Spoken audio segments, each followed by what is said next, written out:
I didn't say a word when the HOA president started waving the violation letter in my face. She was standing in my driveway, flanked by two other board members like they were about to perform a citizen's arrest. Her voice was rising, rattling, off code numbers and threatening liens, but I just waited. When she finally stopped to breathe, I handed her a copy of the Department of Defense's infrastructure clearance. Her eyes scanned the top-line U.S. Air Force Engineering Command, and then she looked up at me. I didn't smile. I didn't need to. Her face said everything. That's the exact moment she realized this wasn't going to end the way she thought. It would. I wasn't always like this. I didn't move out here to flex my resume or stir up trouble with a suburban board of part-time tyrants. My wife and I bought this place for peace. That's all we wanted.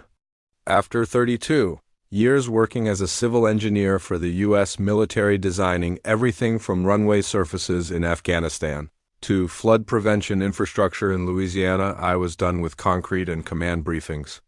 I just wanted to retire somewhere green, somewhere quiet. This property gave us both.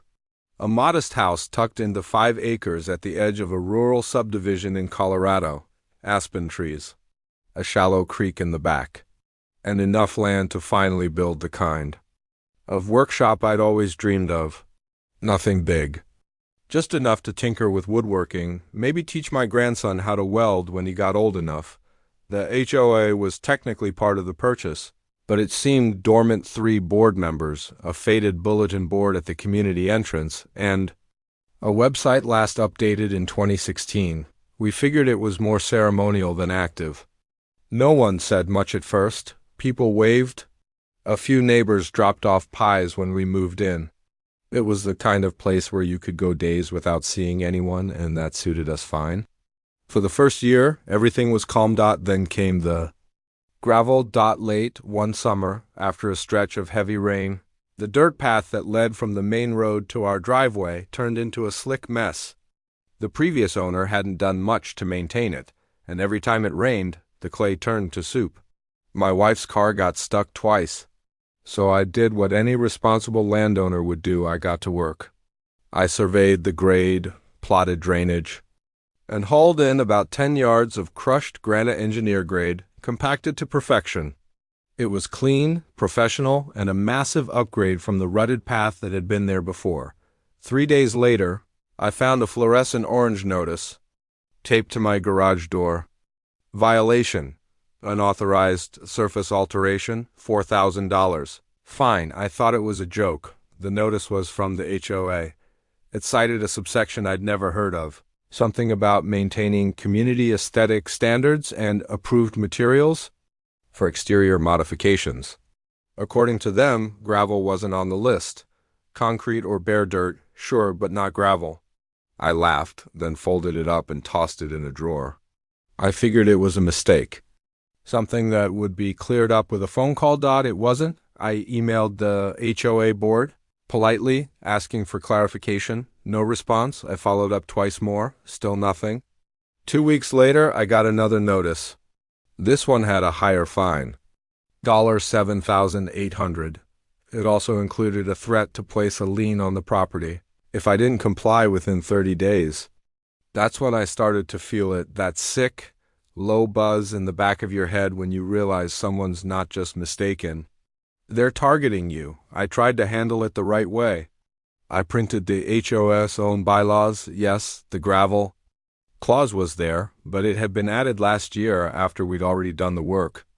I mailed them a letter with photos, a time-stamped receipt from the supplier, and a request for an exemption. They replied with a certified letter that simply said, "Request denied." Fines continue to accrue. The new total? $12,000, that was. The moment the emotional switch flipped, I wasn't angry, not in the way they probably expected. I didn't yell. I didn't write any more letters. I went quiet, and I got to work. The thing about working in military infrastructure is that you learn to keep records. Meticulous ones. I pulled the topographic surveys from when the base sent me to assess forward airfields in remote zones. I still had contacts in the people who owed me favors.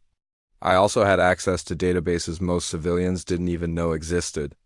I filed a request through the Defense Technical Information Center to retrieve clearance reports for civilian military construction near residential areas. Our subdivision? It had been flagged 15 years ago as part of a federal infrastructure corridor, one of many backup zones, designated for emergency logistics in the event of a national disaster. I wasn't just allowed to gravel that road. I was legally required to maintain unimpeded access. While I gathered my documents, I noticed something strange in the county records. The subdivision roads, every one of them, were technically unadopted. That means the county didn't own them. The HOA didn't either. They were private easement tracts, meaning the only reason anyone could drive on them at all was because of a shared access agreement signed in 1992. And guess whose property formed the original tract? Mine. Not only was I in the clear. For the gravel I owned the right-of-way the entire HOA used to access their homes. At this point, I started documenting everything. I recorded board meetings, I photographed every notice. I even caught the HOA president standing on my property, pointing and giving what looked like instructions to a contractor. They were planning to remove the gravel by force. So I waited. Quietly. Then, the week before their scheduled remediation, I sent out a certified package to each board member, the HOA's legal counsel, and the county planning office.